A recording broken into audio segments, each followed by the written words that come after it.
We're separated by the Strait of Bering, though there are 2 islands only between the Russian island and the U.S. island. They're only 4 kilometers apart. We're close neighbors, and it's a fact.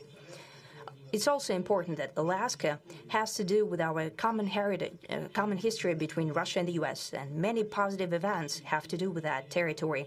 Still, there is tremendous cultural heritage back from the Russian America. For example, Orthodox churches and a lot of more than 700 geographical names of Russian origin.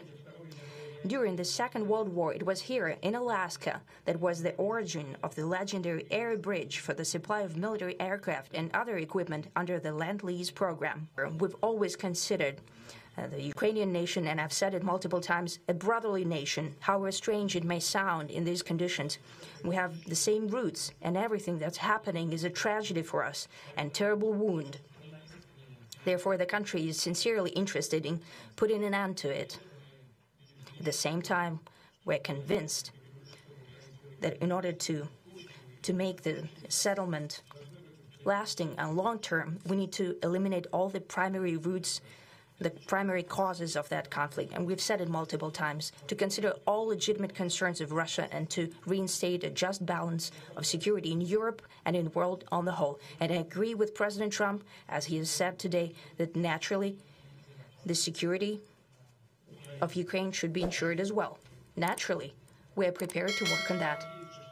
Well, thank you very much, Mr. President. That was very profound, and I will say that I believe we had a very productive meeting. There were many, many points that we agreed on, most of them, I would say, a couple of big ones that we haven't quite gotten there, but we've made some headway. So there's no deal until there's a deal. I will call up NATO in a little while. I will call up the various people that I think are appropriate, and I'll, of course, call up President Zelensky and tell him about today's meeting. It's ultimately up to them. They're going to have to agree with what Marco and Steve and some of the great people from the Trump administration who've come here, Scott and John Ratcliffe, thank you very much. But we have some of our really great leaders. They've been doing a phenomenal job.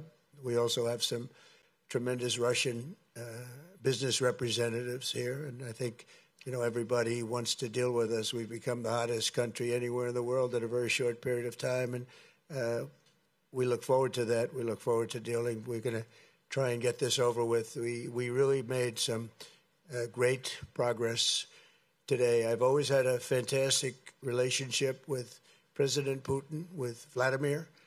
We had many tough meetings, good meetings. We were interfered with by the Russia hoax. That made it a little bit tougher to deal with, but he understood it.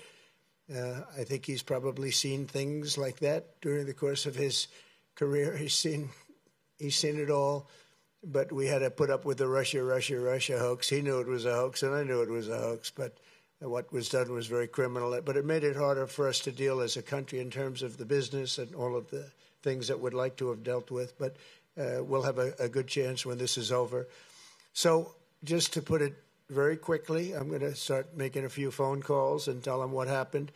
But we had an extremely productive meeting, and many points were agreed to. There are just a very few that are left. Some are not that significant. One is probably the most significant. But we have a very good chance of getting there. We didn't get there, but we have a very good chance of getting there. I would like to thank President Putin and his entire team, whose faces, who I know in many cases, otherwise, other than that, whose faces I get to see all the time in the newspapers. You're almost as famous as the boss, but especially this one right over here. But we had some good meetings over the years, right? Good, productive meetings over the years, and we hope to have that in the future. But let's do the most productive one right now. We're going to stop really 5,000, 6,000, 7,000, thousands of people a week from being killed, and President Putin wants to see that as much as I do. So, again, Mr. President, I'd like to thank you very much, and we'll speak to you very soon and probably see you again very soon. Thank you very much, Vladimir. Next time in Moscow. Oh, that's an interesting one. I don't know. I'll get a little heat on that one, but I could see it possibly happening. Thank you very much, Vladimir. And thank you all Thank you.